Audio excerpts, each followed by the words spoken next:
Hello, everybody. Welcome back to Double D Design. I'm Demon.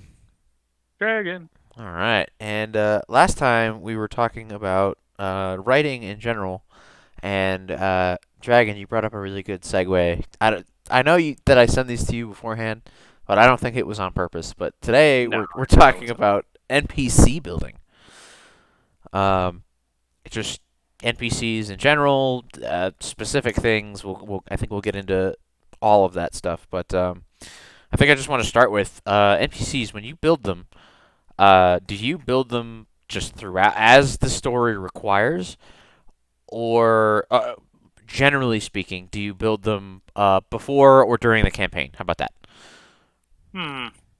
I mean, often during, right? Like I think, like you got to get your big bad evil guys figured out. You got to get a couple of, session zero. You need to start figuring out what they're gonna run into in the first session, that sort of thing. But yeah, I'm pretty much on the fly. I don't have like a book of NPCs to throw in, except I do. Uh, but I didn't make it. Those are like pre-mades, just emergency, like break glass in case of, oh my gosh, I need an NPC. Uh, but well, which means maybe I should make some beforehand. But no, typically I make them during. I think. Yeah.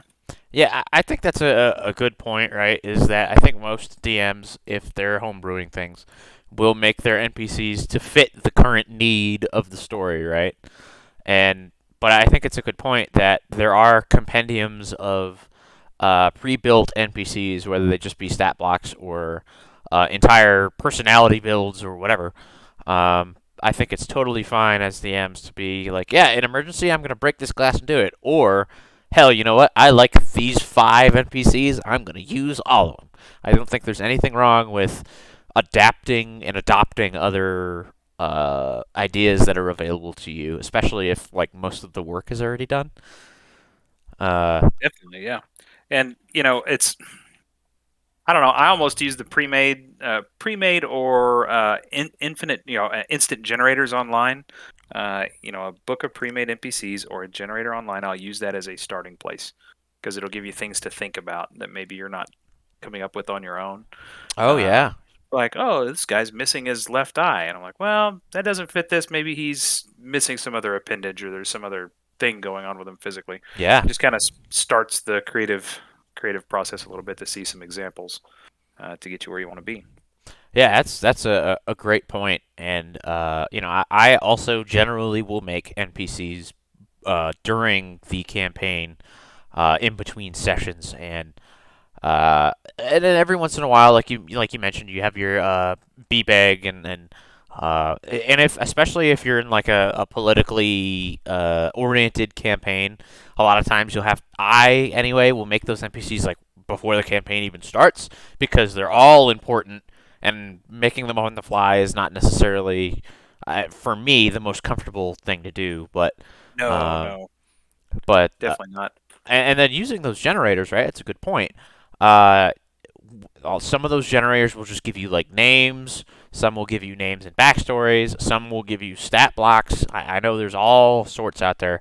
Um, and I know we mentioned this last time, but like making stat blocks sucks. I hate that. Yes. Um, I'm Yep. not good at it. It takes way too long, generally speaking. So if I'm doing that, if I'm making a stat block, it's for somebody that I purposefully plan to use for more than one session, maybe more than 2 or 3, because I'm putting that time and effort into making that character.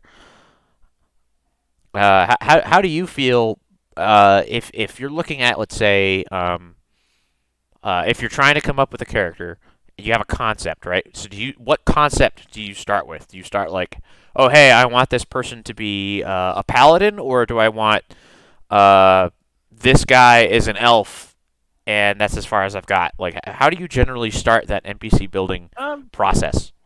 I'd say I guess it really starts with the position that I'm trying to fill, right? Yeah, I'm trying to put faces to spaces in my story. So if there's a space for a character, what does that look like? So I just you actually helped me as we worked through creation of the village of Eastbrook for my current campaign. Uh, we're trying to come up with what does the leader of that city look like. So that's a space that I need to fill. Well, yeah, what do I want in there? So once I determine what it is, okay, so this is a noble probably. This is somebody higher in society. This is somebody who runs a city for what reason? How did he get here?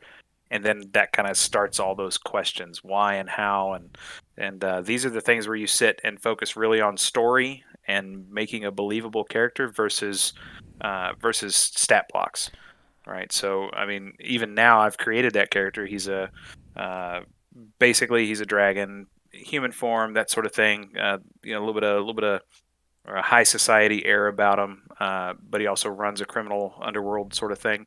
But I don't have his stat block. I don't know. I don't really know what he looks like as far as the stat block goes. Right. Uh, so finding what the position is, and then let's find the feel that we want, find the believable character that we want to get in that spot, and then work out the details. What And does he look like? What's his personality look like? And how is he going to interact with the players? I mean, I guess that's the three things for me. Like, if I'm going to break it down, what do they look like? So I can describe them. And it includes things like their voice, stuff like that. sure. Uh, Personality. It's very similar to building a character through the player's guide. Yeah. Desires, ideals, bonds, weaknesses, those kinds of things. That's all stuff that gets put into this. And then how do they interact with the players? Are they going to offer? Are they going to be a patron of sort? Are they going to be an enemy? Are they going to be indifferent? What's that interaction I'm expecting to happen with the players, and why should the players interact with them? Yeah, I really like that in the sense that you are fitting the NPC to the setting, right? Because like you said, you have a position that needs to be filled, and because of that position, that's why you generate that NPC. And I personally like to start with like their job or their position, right? They're head of a Yeah, town or they're a merchant or whatever. And then that's when I can start playing with the flavor of like, oh well, this merchant is a dwarf, and he sells. Well, what do I need him to sell? I need him to sell weapons. Okay, cool. He's a not only does he sell weapons, but he's also a blacksmith. Okay, cool. And then I can kind of go work through there. Like, for sure, description is I think the biggest thing for me. I forget what it's called, but I can't like build pictures in my mind. When I try to picture something, people use those words, right? Hey, picture this, and I'm like, I don't know what that means. You have to give me words, and I can construct. I can kind of construct. I don't see images. If I close my eyes and you tell me to think of something, I don't see images.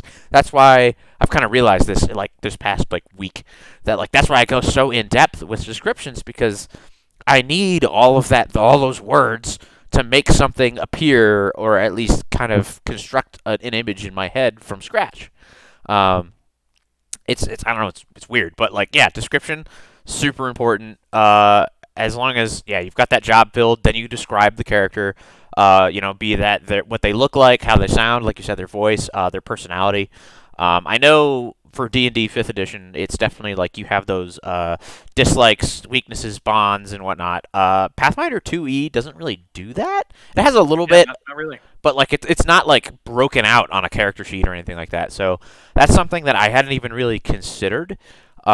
Building a believable character, like you mentioned, I think is important, and having those virtues and vices, as it were, are important to build something believable. Because not everybody's perfect. I mean, unless you're building a lawful good deity, technically even that's not perfect. They're just lawful good and goody two shoes, and that's not necessarily a good thing.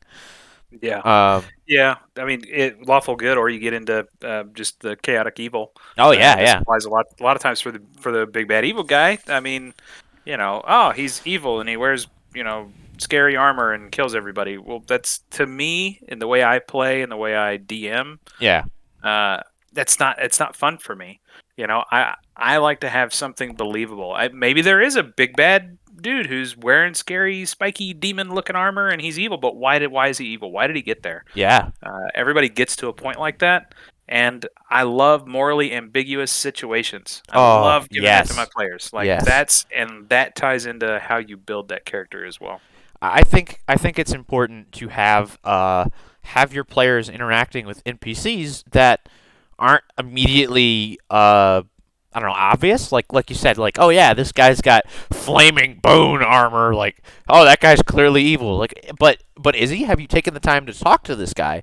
Um, even a king. Like, oh, well, maybe he sits on a throne made of of the skulls of his enemies. Well, maybe it's like his great grandfather's enemies, and we've just kind of like, I don't know, been grandfathered into this throne. He just uses it because it's there. Like, you know, Yeah. I think it's always interesting to throw in that, and important to throw in that nuance to your NPCs. Uh, I also think it's important to have those caricatures of things like, yes, this guy is like cartoonishly evil. It gives you an easy target and something to laugh at, and like you brought up in previous episodes, a comedy, right? Um, Yeah. it's important to have those kind of like those highs of those really sophisticated personalities and NPCs and those nuanced, morally gray questions. But also, it's important to have those troughs of like, oh ha ha, he's a horrible person because he threw horse shit at a child. Like, I mean, Or I had a player who had accidentally used permanent glue, and he'd glued his hand to his face on accident. yeah, Because the players had asked him to go use this glue to attach something to a ship, something like that. When he returned from the task to the players, his hand was stuck to his face. Hilarious. It didn't have anything to do with like who he was as a person, but it was something that was cartoonish that the characters remember. To this day, they'll remember that beggar. He's a beggar, homeless guy, whatever, with the hand glued to his face, and they could not unattach it. So uh, those kind of caricatures, I don't necessarily like to caricature or blow out of proportion or make it crazy with what the person's doing or their motivations, their background. I like to make it some sort of physical or uh, a little character flaw or something weird about them that kind of makes them stand out. yeah, that's a good point. I had an NPC. She was a blue dragon.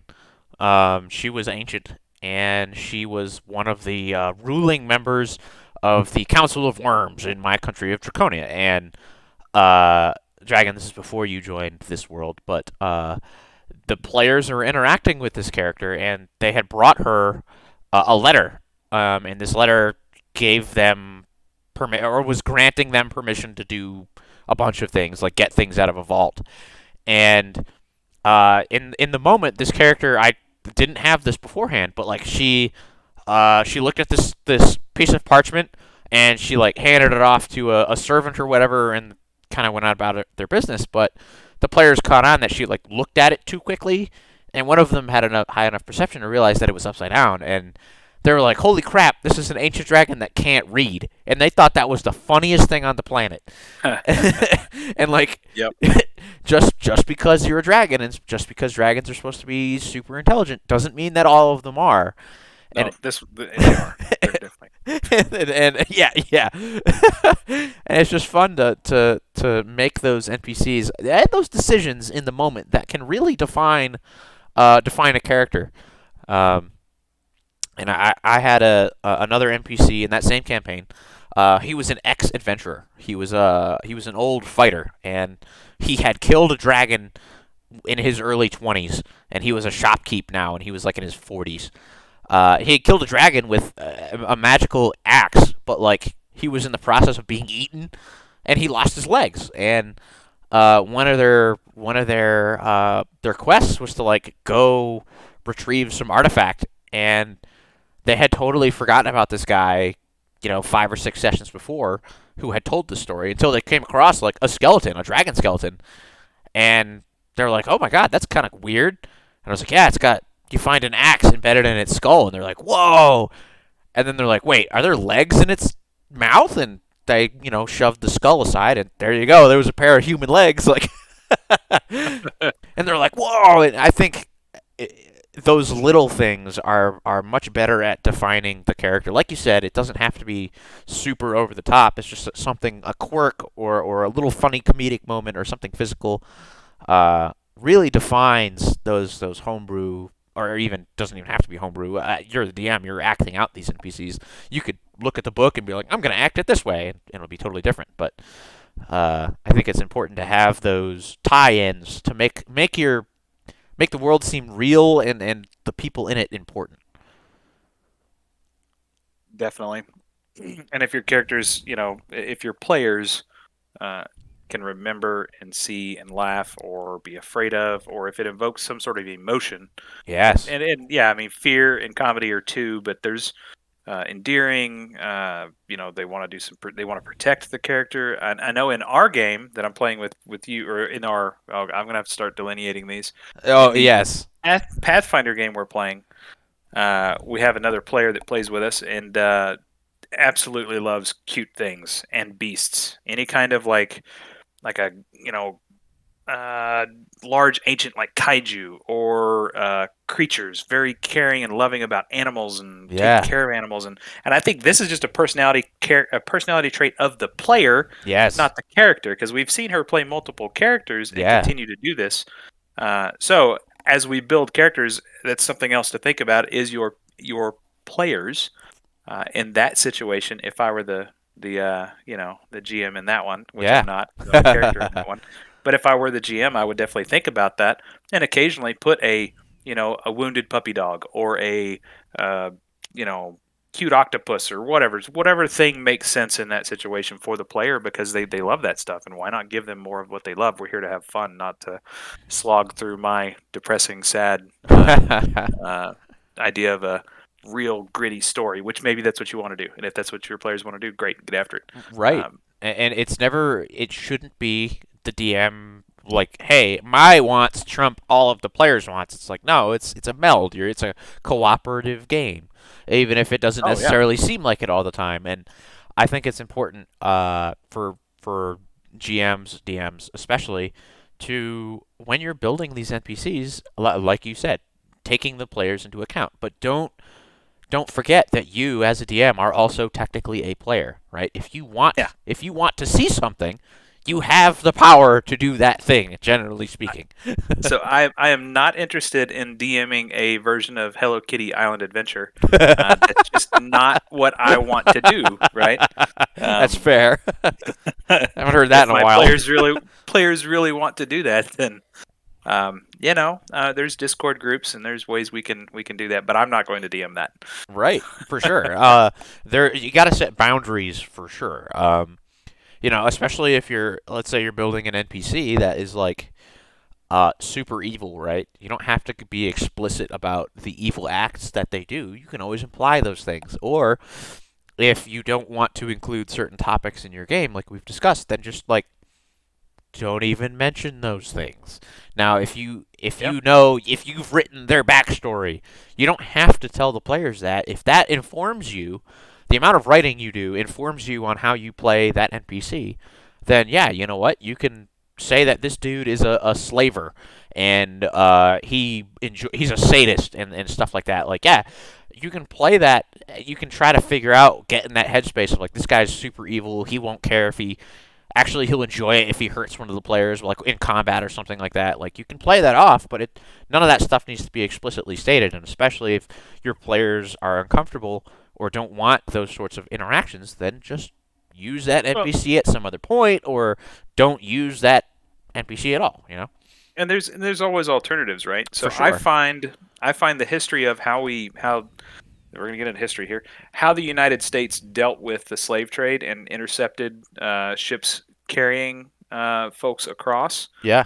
I'm interested in the way that we stopped that and the way that the United States faced that evil. Uh, so that's something that I, you know, subconsciously use as a builder for things I think about in the game. But my players and myself don't really want to play into too much of slave stuff because it gets a little dark when you actually get into it. Oh, absolutely. Um, we my in the first couple of sessions that I DM'd, I think I brought this up in a previous episode. We did have slavers, and we did break onto a ship, and we were trying to get something off of this ship, but there were just cages full of people, and I was like, oh, this is getting a little weird. It's a I could little tell with the tough. players, Yeah. and yeah, it was a little too real for them. Yeah. I do. There's something about that I like. I like challenging folks' comfort levels, Oh but yeah. gosh, you got to be careful because it is a game. It is a Right. game, and I'm not here to torture anybody. So when we talk about building these NPCs, you have a slaver. Well, we're not doing slaves. Okay, let's change the paradigm of this. What other illegal or illicit or bad, generally bad, uh, trade or craft can this NPC be a part of? Right. There's going to be something evil, and maybe it's just the way it's presented, or what your players are sensitive to, or what bothers them more. Instead of a slaver, he's a drug dealer. Yeah. There's a lot of evil and bad that comes from that too, but Yep. maybe they're not going to encounter it the same way, and maybe it's something they're more willing to play with. Absolutely. I think it's definitely I like I think this is probably why I've enjoyed being a DM for so long. I mean, amongst all of the other good things, but like I really enjoy getting those like real visceral reactions. And sometimes I will admit I have gone too far. But that's because lack of experience. I don't talk with the players beforehand. Like you really have to get to know who your players are and find those boundaries. And like you said, you can tell when something goes wrong or the atmosphere around the table changes because sometimes it can get too real. And you know what? Some people really, really enjoy that. And they were like, hell yeah, I want to get a gut punch and I want to cry over this fictional character that doesn't exist. But like most people are not in that boat. Yeah. Yep. um, And I think playing in our Pathfinder campaign, yeah, uh, what I've seen this session, I think we've talked about this before as well. This session or this campaign that we're playing in with you that you were running is a lot darker. It's a lot. It's a vampire type country. Really, just a dark gothic type feel to it. I think you enjoy doing that sometimes because those characters and those players, I can't stand vampires. Like personally, like I think if there was a vampire in real life, I'd be like, dude, that's. I mean, they've got issues. I like the potential depth of the monster, but I don't like the monstrous act. And I think that's true for most people that like vampires. They don't imagine the death that comes with that as you drain somebody of their blood. oh for That's sure, exsanguination is a uh, pretty dark way to go. that's Uh, brutal. but we don't talk about that reality, and I think sometimes you start to dip into that reality with some of these characters, and some of the very first interactions we had with the vampires where they're killing the locals. They're fattening up the peasants to where Yeah. they have because they need them to be loyal, but they still need to kill them to live. Yeah, it gets dark, and I like that. And I think you like playing those characters or building those characters because maybe not because, but it does challenge a little bit when you get into the reality of what a vampire is. Oh, for sure. And I think if I just I just talking, said oh, go I'm ahead. sorry. No, I did just say reality and vampire. So not true. We're in a fantasy world. no. Vampires can be whatever you want. Yeah. Vampires are definitely not real, and definitely don't have the vampire Illuminati hanging over my shoulder. Um, don't look into this. Don't ask questions. Yeah. Yeah. I enjoy definitely enjoy those darker genres and having being able to explore that NPC space of, yeah, you know what? These NPCs in general, yes, they are fattening up the populace but they need to keep them happy. So yes, they're gonna feed them and they're gonna keep them clothed and housed and everything's gonna be nice and clean. But like, yeah, if at any moment you're on the chopping block and there's the reality of yes, there's exsanguination, which is obviously draining somebody of their blood. Like that's horrifying, but you guys have not gotten to the point of exploring in the world. Now we're going to the writing world building section of like how is that occurring, right? Are there the clearly openly evil vampire guards that are just like picking people off the street and just like eating them in front of everybody else, or like what do they do with the people that they do want to eat but they're higher society and I think trying to allow those players to explore those rules with the world, right? In interacting with NPCs, there is a guard captain, for example, in a one shot that I wrote for you guys. That like, yeah, he just grabbed a woman out of a tavern and he just like ate her in the middle of the street because you guys were like offended by it, and he's like, "Don't screw with me. I can just kill you whenever I want," and he was proving a point. Versus this campaign, there's a guard captain that you guys have uh, met a few times who's also a vampire. And he was like, guys, in one sense, there were two players who'd broken into a warehouse because they were trying to get a wagon, and they didn't realize some societal rules that were happening. And this captain's like, "What are you doing? No, I understand you want to work for the crown. That's really cool and all, but like, this is not a day of work. You all need to go home.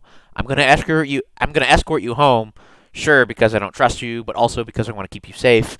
I'm not just gonna be super evil and whip you in the street for your misdeeds and stuff like that. Like, I think having those two NPCs kind of side to side, they're both in the same job, same position, like you talked about filling that position earlier, but they're totally different people, and being able to play that as a DM is really important to build a believable and a story that and NPCs that people are willing to interact with. I know it was kind of a lot, but No, yeah, absolutely. Nope, for sure. I actually just for because so you run Pathfinder, I run D&D, yes, fifth edition, and I jump back into the DM's guide and kind of look at the stock NPC creation tables, yeah, which I really enjoy because they give you like I said, it's a springboard. I've never sat down and looked in this book and said, I'm going to make an NPC and rolled on all these tables. What do they look like? What's their abilities? What's their talents, oh their yeah, mannerisms, their interaction traits, their ideals, their bonds, their flaws? They've got tables for all this stuff, but I'm not actually gonna sit down and roll those. Right? I'm gonna look at the table and go, oh well, this is interesting. Here's some different physical appearance things as a distinctive whatever. Oh, that gives me an idea. Let's do it this way. Right? So I go to these I actually do go to these tables occasionally just to get an idea. But what I find is if you got 20 mannerisms listed in the book, yep, none of those may fit what I actually am looking for to fit that oh space, for sure. but they may help me figure out what does work. And I think it's important to remind DMs that, like, yes, if you want to roll on those tables, go for it. Just because Dragon and I don't doesn't mean that you can't or shouldn't. You Yeah. should. You Oh, for absolutely sure. should use whatever resources are available to you to spark that creativity in your mind. Or, you know what, if you are burned out and you still need to make an NPC or you feel obligated to do that, yeah, just roll some damn dice.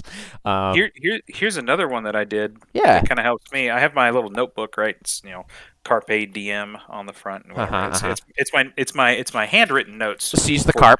during sessions. Yeah, seize the carp. But on the inside cover, I wrote a bunch of different voices. Ooh. Okay. Right. So voice mannerisms, like if he has a bit of a lisp, they're prim, haughty, or proud. They spit often. They repeat the last word they said. Aged, wise kind of Ooh. Yeah. folks. Yeah. Yeah. Like salesmen, curt, short responses. They say and a lot. Those kinds of things. And I remember finding these. This is a long time ago. I found a list of different vocal things you could throw because I think it's important too if you're doing voices. Not all DMs GMs need to use voices, but I Absolutely. do use something simple. I'll keep my normal tone for an NPC, but I do when I write an NPC, I will say, hey, by the way, this guy's voice is let's see, rambles and goes on tangents like we do all the time. Right. Oh yeah, it's Um, true. We right, do so that. that's a part of building an NPC and creating a believable character. I think that is an important thing that I need to work into my NPC building personally. Is that yeah, I try to do voices all the time, but I never really write down what their voice is Those like. aren't those aren't planned. No. I Oh thought those no. were all Oh, planned. all this is on the fly, my dude. um, Okay. that's one of the few things I do on the fly is voices. Unless there's a lot of time where I'll come up with an NPC in my mind and I'll ruminate on that NPC. Ruminate's one of my more recent favorite words. I don't know why, but anyway, Yeah. I will ruminate on a character and what they're like for a few days or a few weeks, just depending on what my need is, or time in between sessions, or time before a campaign, even. And I'll be like, what do I want this guy to sound like? And I'm like, okay, well, his personality is he is an academic, and he's not very world. He doesn't know very much about the world. He's not very streetwise, and he wants the players to help him get an artifact. In this case, him and his husband, and they just like he just kind of rambles a little bit. He's very trustworthy, so he's going to straight up tell them, yes, I am from Raz's Center of Magical Arts in the city of Hippolor, and I am looking for this world-changing artifact. Like, whoa, dude. Like, most people wouldn't go around telling people that, but, like, just for his personality, I'm like, you know what? He's probably got a voice fairly similar to mine, maybe a little bit higher pitched. Not necessarily soft spoken because he's an academic. He's not very world wise, so he'll just kind of ramble a little bit, say what it just comes to mind, whether or not it's maybe necessarily the quote unquote smart thing to do. And then I'm like, okay, based on that, all right, now he sounds kind of like this. This is Lorenzo, and Lorenzo is talking about this book that this dragon wrote a long time ago, and he wants the players to help him out. And sometimes I'll change just how I speak, but once I lock in that voice, almost maybe not necessarily every time, but I'm like, okay, that's his voice now, and that's it. That's I don't have to write it down. I just know it. Yep. And I think that's something I might be able to use is if I come up with an NPC and I don't always have the time to think about what my NPCs are like. Uh, I will I'll build them for a position for a merchant. This is Merchant X, and Merchant X is okay. Well, he sells stuff. What kind of personality do I give him? I don't know. It really depends on how the players interact with him. Are they nice? Are they jerks? And then I'll just like, okay, well, he has to probably say the opening lines. What is his voice going to be? Okay, I'm the blacksmith. What do you want to do today? And I attempt to match voices to physical descriptions, which is like not necessarily realistic, but good enough, generally speaking. Well, I think it'd throw the players for a loop if you had a blacksmith who spoke in a way non-typical to a blacksmith, which is fine. Yeah, that's But it's true. also it's also a lot easier to just like, yeah, it's a gruff blacksmith. Got it. Rah, Yeah, rah, rah. You know. it I think there's. Okay. Oh, go ahead. Tell me. To be fair, not to offend any blacksmiths out there, we are stereotyping, and that's Yes. okay. I was going to say there's a certain expectation that you could set, like the whole tabletop RPGs, DMing, whatever. Your players and you are suspending what is it? Suspending disbelief? Is that what it is? Suspending belief. Either way, you are pretending, and to help you pretend better, Yeah. There you go. sometimes you fall back on stereotypes or on like something that is like your brain is more reasonable to accepting, like, oh yeah, blacksmith, he's a big muscly dude, yeah, he's a little more gruff, got it, that's easy, cool, I don't have to process that necessarily. And then when you do break that mold with an NPC, then it makes them process and think a little bit more, the players. It makes them think a little bit more and pay more attention, I think. Yeah, and so what about regional, like, let's say like nationality, country, regional type accents as well. Ooh. Uh, it happens, and it can be good, but I'd be careful with it because it can also turn out bad. Right. Um, I've noticed in your games you use a lot of German and Russian type bases sometimes, Yeah. which It, we love. Like nobody's got an issue with that at our table. yeah. But it could always happen. So I'd be like, dude, I am tired of your like Russian accent. Oh yeah. One of our players uses a Southern accent, and she is absolutely not Southern. And I'm from the South, and yeah, I'm like, oh, that is the worst Southern accent I've ever heard. But that's okay. It doesn't bother me. I'm not offended by it. It Um, you know but it could be offensive. That's absolutely right, and I think it's important to note that if you are going to use accents, and be it actual national accents or mix-ups of accents, representation is important, right? Not everybody with a German accent should be evil, right? Oh gosh, yeah, Like you don't do that. yeah, just as a warning, right, to new DMs, even old DMs, right? If you're doing this subconsciously, just make sure that not all of your bad guys have a really bad Italian accent, and sometimes as an American white person with a continental accent, I do really bad national accents. Like my Scottish is trash. My Italian is trash, and they're clear characters of what those are. And there's never any offense meant by it, but just be cautious that if you're gonna play somebody off like that into a harmful stereotype, you really need to pay attention. It's important to build those NPCs, and this is kind of branching into an inclusivity sort of deal, right? Is that like not all of your evil characters should be people of color. Not all of your I don't know, your criminal mastermind necessarily shouldn't be like a gay person, but there's nothing wrong with making them a gay person as long as you also represent like, yeah, these two dudes are powerful wizards and they're husbands, and that's great. Like, just you got to find that line of like what is offensive, what isn't offensive, and then like people are people.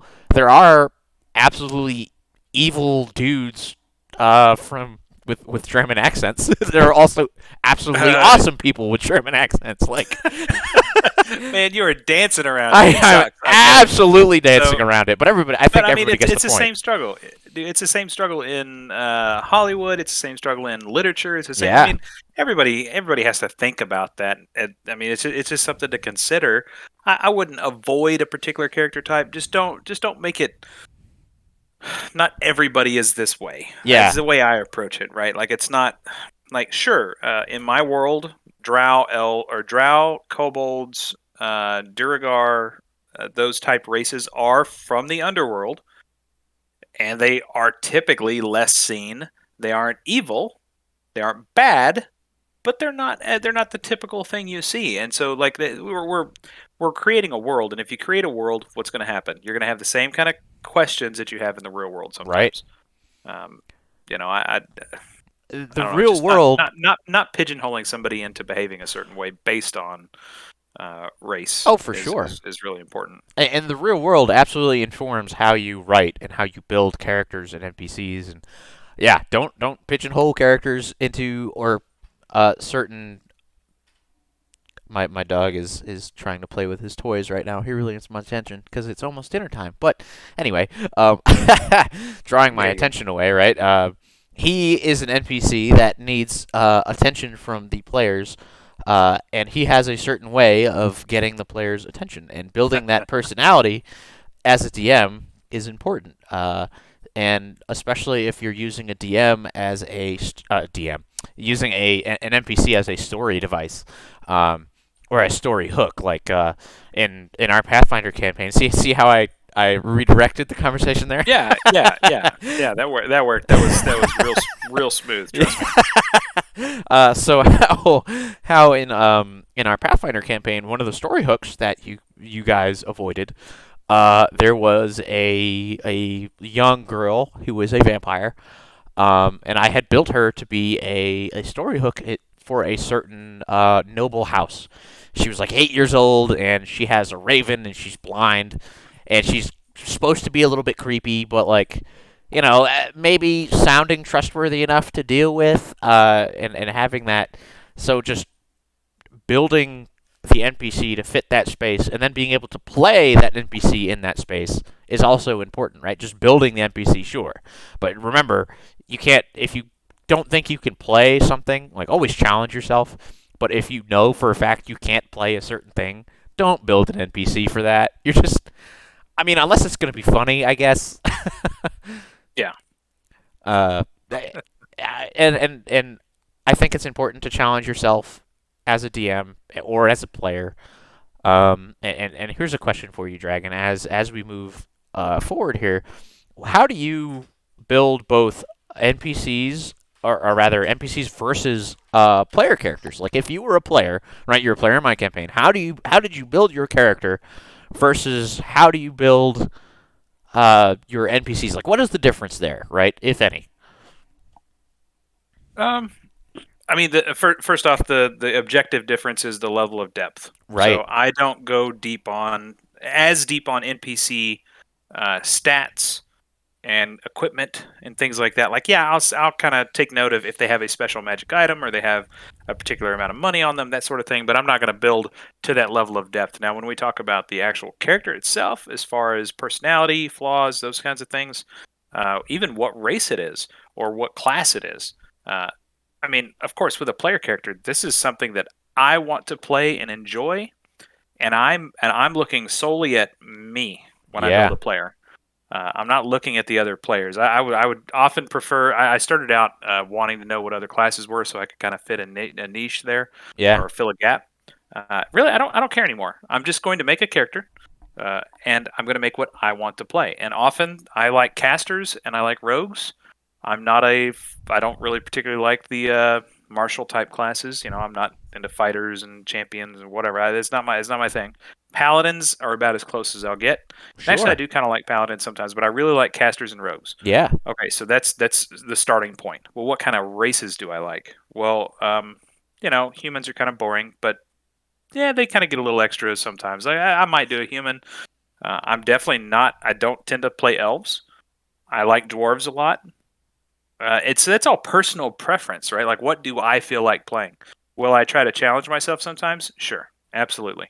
Yeah. Try to play something a little bit out of your comfort zone, but that I often wind up wanting to play something that's more in line with what I like.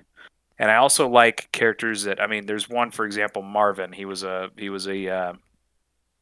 counterfeit magician in Pathfinder. So he pretended to be a mage or a wizard, but he really was just a rogue, and that was great, super fun. Loved playing that character.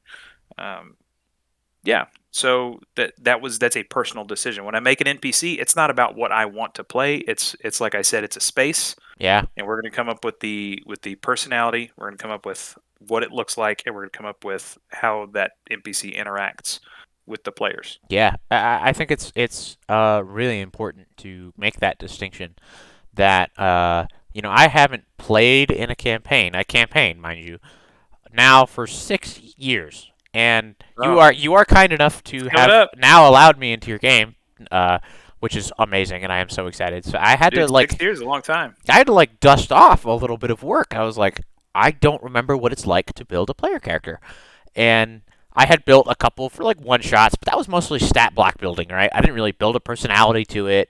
I didn't really build like a backstory into it, other than like maybe one or two sentences. And now I'm like, oh my god, I need to think about this because it's going to be something that I enjoy. And okay, well, like races wise, I really like kobolds. I love kobolds. I always have.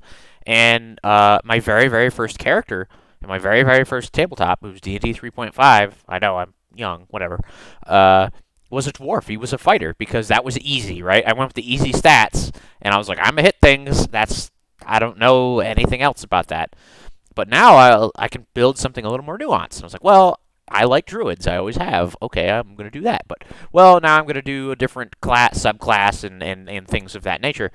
And so, yeah, I think it's really important to, as kind of these DMs that we are, to be able to express ourselves and what we want when we eventually do get to make player characters. And for those of you listening, also another point that I'd like to bring up is that when I do multiple campaigns across the same world over time differences, I really enjoy the idea of bringing old player characters back as NPCs and playing them, attempting to play them faithfully to what the original players played them as. What are your thoughts on that, Dragon? I like it. I definitely like that. My campaigns haven't been consistent or long enough to really do it effectively, Sure. but I definitely really look forward to that. I did have an instance once where I had one of my players was in a dungeon. It was a really strong puzzle dungeon, Uh huh. and they stuck their finger in a hole in the wall, Uh huh. and there was a needle in there, and it stabbed them. No poison, nothing like that. But Yep. what it was taking basically their DNA, whatever they started making clones of them, or made a Oh clone of them, yeah. and he encountered the clone later. So it wasn't really as much about an NPC running into, but that's the closest I can get. It was super fun having one of my player characters run into himself and be like, "Oh my gosh!" And then they put two and two together because they did get into the room. They saw kind of what was going on, Yeah. but to run into a clone of himself was pretty awesome. But bringing back NPCs, I love it. We should do it more often. It's a great thing. Players have a emotional connection to things that have happened in the past, especially if they're really enjoying it or even hating it. If there's an NPC they don't like, bring them back. Oh Like, let's see yeah. what happens. And I mean hating in a character type way, Oh not yeah. like Of course. actually don't like the person. Yeah. But you know, Oh yeah. yeah, So I think in the first campaign that I had you play in with my player group is they had one of the other guys' characters was a samurai, and we were playing in a kind of East Asian themed setting, and he had settled. He was like the shogun of this country, and then he like disappeared, and that was like something that the players wanted to explore, and they found him, and they're like, oh my god, it's it's so and so's character from the campaign before. Holy crap! Well, he must be really high level now on the metagaming level. Like, oh my god, we could use our help, but he's an old man. And you're like, yeah, maybe he is high level, maybe he's lost levels, but like they were just so mind blown when they realized that they could kind of leverage this previous hero character because they understood his personality was like a hero type. They're like, oh my god, we can like this guy is a hero. He's legendary. He can help us out. Also, it's this guy's character that's amazing. Like, and I just remember that day uh, when they were like when they realized who it was, and they were shouting and jumping around. It was nuts. It was amazing. So I think as DMs DM longer, you have more opportunities to do that just by virtue of more campaigns and player characters involved, sort of deal. Yeah, that's definitely definitely the long game. But I was there to watch it happen in some of your campaigns, and yeah, the players were blown away. They love that stuff. Anytime they can run into a player that they knew in the past, or an NPC they knew in the past, or one of their prior player characters, Yeah. it makes it a living world, Yep. and it taps into those past experiences, and they love it. So I don't know. I can't imagine a situation where that's not not something enjoyable unless you just pick somebody they hate. Yeah. But And even better, I think, is when you have a player character's character. Like you look back at how they were played in the game, and you realize that like this dude was evil. He was like murdering people. Like, you know what? He's one of the bad guys in the next campaign. And like when they realize that, holy crap, it's this character. He was this person's player character, but holy crap, now he's a villain. And they're like, oh, well, that makes sense. yeah, um, I don't know. It's just it's nice when your NPCs are pre-built, be it from a stat block perspective or at rolling a table perspective, or it's an old player character perspective. Um, oh gosh, I mean, and here's a fun question with because we've talked about building a lot of these NPCs and using them and putting them in their places. Is there a specific way you like keep track of these NPCs? not really. I have to rely on my brain to keep them in line, and that's a risk I take, and it bites me at the table sometimes. Yeah, So that's fair. something I'd like to get better at. But what I do actually do in my notes is I tend to every time, and we talked about this in the past, but I do typically like to have a list of the NPCs I expect they're going to encounter in this session. Yeah, And then I keep all my notes so I can look back and kind of see what is going on. And at least once now, I'm 12 sessions into this campaign. yeah, Uh, I can look at my notes, and every like 6 or 7 sessions, I find myself thinking, "Oh gosh, I need a story recap for me." yeah. Right. So I'll sit and I'll type out one page and I'll lay out the main NPCs that they're dealing with, but it's real haphazard. I don't have a set system just yet. Yeah, I think for this campaign for me, versus previous campaigns, I was kind of the same way. I didn't have a real way to track these people, other than like I would mention them in the session notes, like, oh yeah, they interacted with this dragon. Okay, cool. I had mentioned in the previous notes that why he was important. Go see notes from session 7 or whatever.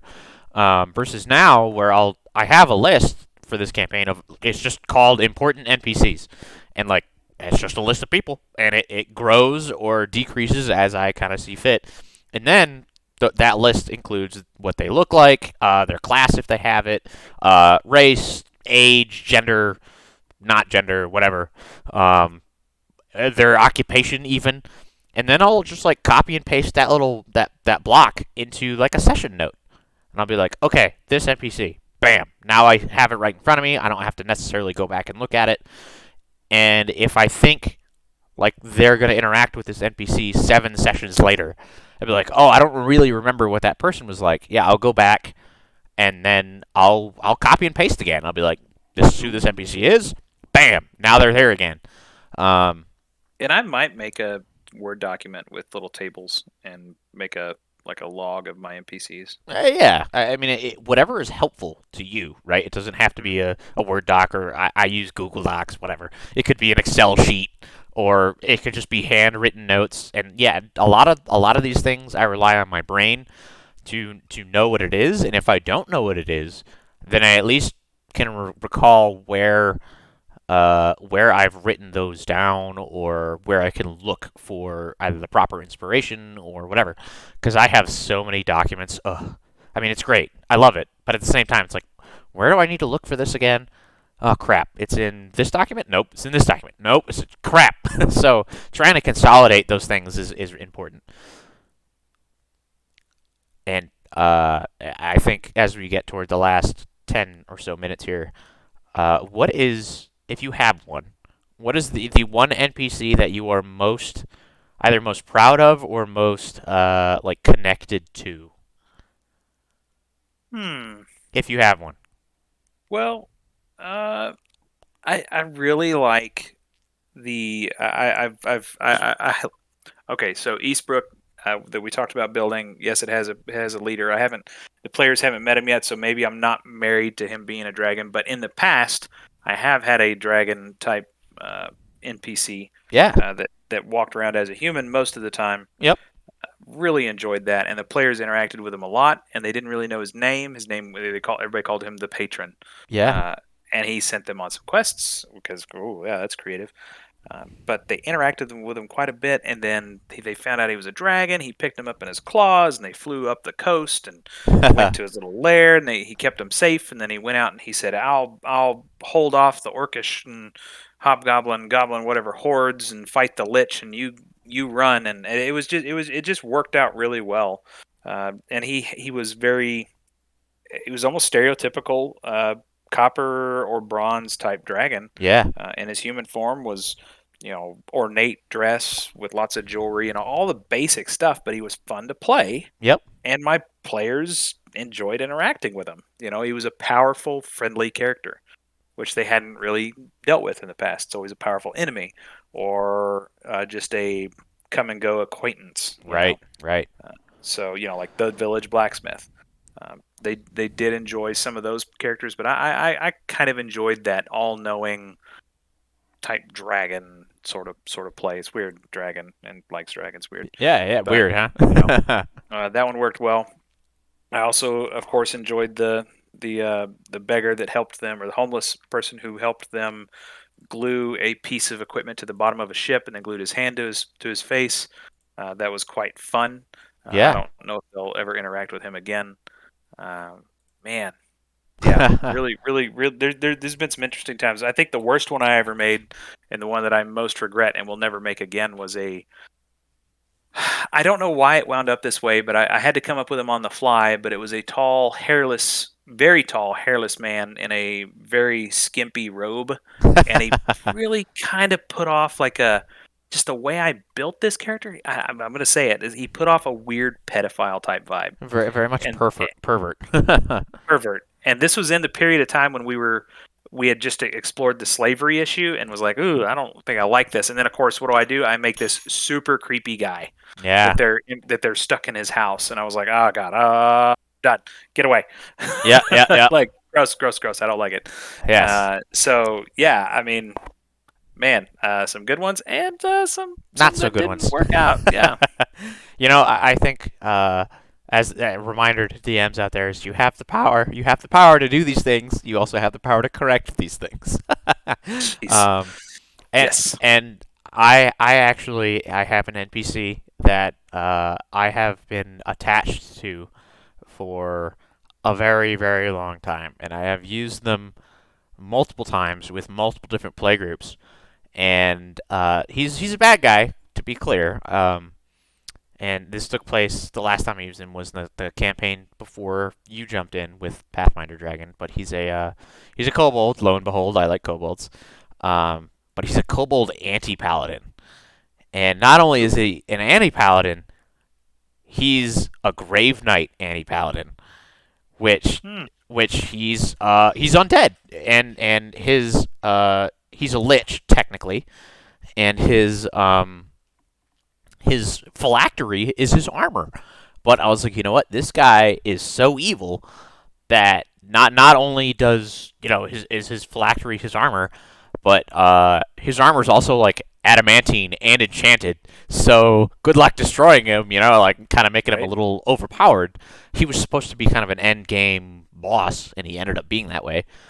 He nearly killed 4 players out of a play group of 8 at the time, which is insane. It was 8 players in the combat rotation, and then him. And my God, when he dealt damage, he dealt damage. He did not screw around. Um, but oh man, he did like I'm trying to look at. He had so many spells, and like his most powerful attack did 12d6 plus 15 damage, and he could use it like 4 times. It was brutal. And he was just like I actually built him into the backstory of this world, and he was like the general of the old Imperial army, but specifically he was like the commander of the Emperor's Guard. And when the last emperor, before the last emperor took his own life, he like ordered his commander to like not only kill himself but order all of his entire guard to kill himself. And uh, he was so filled with rage at this that he became an anti-paladin because he worshipped the emperor as like a god. And then even though he still died, he like arose again as this lich, and now he's like wandering the countryside as a like leading like an army of zombies, which allegedly has been taken care of, according to the world lore. But like the characters ran into him because he had been recruited by a Draco Lich, an even more powerful Lich, a Dragon Lich, and like he was waiting for them in a single room lava filled dungeon where he was invisible, and somebody walked right into him, and he just immediately got a 12d6 touch attack off on them, and like everybody lost their mind because they were like I think they were level 14 or 15 at the time, and he's level 15, and like it scared the crap out of them, and they were like, "Oh my god, like we might all die here right now because we can't kill this guy." And as a just using now class and ability and monster stats, right? That's the one thing that we don't like building. I took so much enjoyment building this character because it was like, if I'm going to play an evil character, I'm going to play Vazrak. Vazrak is going to be my player character, and I built him to be the big bad evil guy and all the things that I would do if this was an evil campaign. And like I said, or like you said rather, there are many emotions that players can have, and fear is one of them. Yep. And oh yeah, like all of his stuff was enchanted. All of his stuff, all of his abilities were just like, he would detect good at a certain distance, and he could channel fire, and he was immune to fire damage, and he was immune to acid damage, and he was immune to all these other things, and it like really made them like think and struggle as I was like just laying down the hate on these characters. And I think it's really important as a DM, right? You want to build those NPCs that you enjoy. Just don't take it too far and can kill everybody. That's unless that's the point. Unless you want to kill everybody and make them make new characters. I mean, there are Put them some. in their place. Yeah, that's right. Squash them like the cockroaches they are. No, Uh, you can build. I've seen a campaign where it's like roll 5 different characters, and like whichever character out of the 5 survives is the one that you play. I've seen that. Like you can do that. That's cool, and build NPCs for that. But like most campaigns aren't that way. yeah. um, but oh yeah, like, and he's not, because he's a Grave Knight. They didn't destroy his armor. They thought they did. They pushed it into lava. But it's first off, it's adamantine. Second off, I'm sorry, it's mithril. It's mithril full plate. It's mithril full plate with invulnerability on it. Now in Pathfinder 2e, it's a different magical stat block for it. But anyway, they pushed it in the lava. That doesn't destroy that. So like he regenerated in the lava, which he's immune to. So like nobody's interacted with him in something like 40 in-game years or something like that. But like it's always important to keep those, like, oh, you didn't kill this guy. I'm gonna put him in my back pocket for later. Yeah. Spoiler alert. No. Nah, it's fine.